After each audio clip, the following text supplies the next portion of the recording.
Huge scandal rocks American prison systems after finding out what they're using Muslim terrorists for. The United States' continuing war on terror has taken on many forms, but it's still not one. There is still an enemy that must be fought, and unfortunately, we are dealing with the possibility of it growing within our own borders as the religion of Islam continues to grow.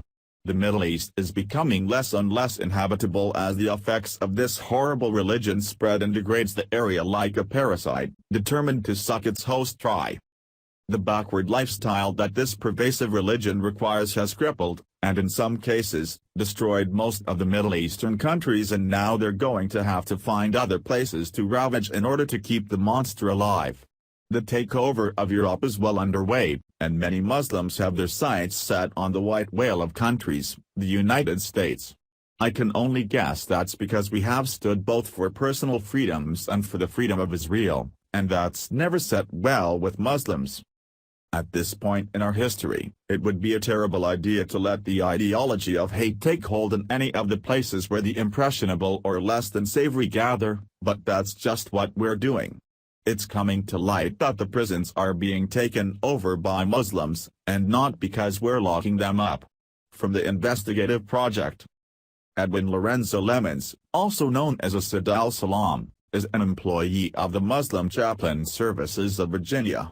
He is licensed in the state as an Islamic clergyman authorized to perform marriages and other religious ceremonies. He has been issued a statewide pass to enter any Vadic, Virginia Department of Corrections facility and speak with inmates.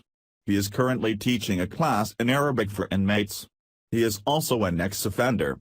While that in itself is not unusual, many ex-offenders, in a desire to give back and help others in similar situations, have successfully done so. This particular ex-offender, Edwin Lorenzo Lemons, FBI number 9391113 RAW 3, is quite unique. Abd al-Zaban, a Palestinian, was born in Jordan in 1969. He illegally entered the United States in 1990, arrested by the NIPT in 1993 for kidnapping and robbery, and sentenced to 18 years in prison. Zaban was also the target of an investigation by the Joint Terrorism Task Force, who had received confidential information that he had sworn allegiance to Osama bin Laden and was recruiting disenfranchised inmates to his group for training and to fight in the jihad. At the time he first met with Edwin Lemons, Zaban worked as a clerk for the prison's Islamic chaplain. For the next 2 years he tutored Lemons in both Arabic and the Quran. When the time for Lemons' release from prison drew near, inmate Zaban provided him with names and contact information of individuals in the Middle East who would assist Lemons in his travel and studies.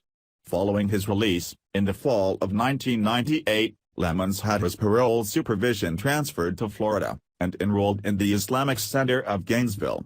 In March 2000, Lemons made his first trip overseas to the Middle East.